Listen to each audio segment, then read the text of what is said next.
தேர்தலுக்கு முன்பாக எல்லா அரசியல் கட்சிகளுமே தேர்தல் வாக்குறுதிகளை அளிப்பது என்பது வழக்கமான நடைமுறைதான்.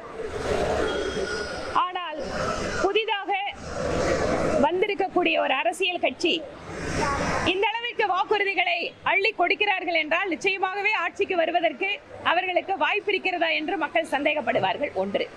இரண்டாவது, விஜய் அவர்கள் தனியாக நின்று ஆட்சி அமைப்பார்கள் என்று யாராவது நம்ப முடியுமா என்றால் ஒருத்தரால நம்ப முடியாது.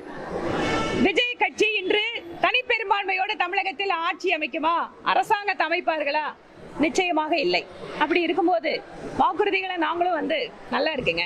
அதுல இன்னைக்கு அரசியல் கட்சிகள் எல்லாமே பெண்களுக்காக ஓடி ஓடி வாக்குறுதிகள் கொடுக்கிறத ஒரு பெண்கள் தலைவராக நான் அதை வரவேற்கிறேன். ஏனென்றால் ஒரு காலத்தில் பெண்கள் வெறுமனே வாக்காளர்கள், ஆனால் இன்று பெண்கள் அரசு அதிகாரத்தை நிர்ணயிக்கக்கூடிய சக்தியாக மாறிக்கொண்டிருக்கிறார்கள் என்பது இப்போது எல்லாருடைய அறிக்கை பார்த்து புரிஞ்சுக்கலாம். திமுக, அதிமுக இவர்கள் இந்த மாநிலத்தை ஆண்டு கொண்டிருப்பவர்கள், ஆண்டவர்கள், ஆள காத்து கொண்டிருப்பவர்கள். அவங்களுக்கு எல்லாத்துக்கும் ஒரு ட்ராக் ரெக்கார்ட் இருக்கு. அவங்க சொல்றாங்கன்னா நாளைக்கு மக்கள் கேட்போம். திமுக சொன்ன வாக்குறுதி என்னாச்சுன்னு நாங்க கேட்கிறோம். திரு விஜய் அவர்கள் வாக்குறுதி கொடுத்திருக்கிறாரு, ஆட்சிக்கு அவர் வர போறது இல்ல. பாப்போம். ஏங்க, ஒரு பெண்ணாக என்ன கொடுத்தாலும் பெண்களுக்கு சரிங்க அப்படின்னு சொல்லுவோம். ஆனா வாய்ப்பு இருக்கான்னு கேட்டா வாய்ப்பு இல்ல ராசா.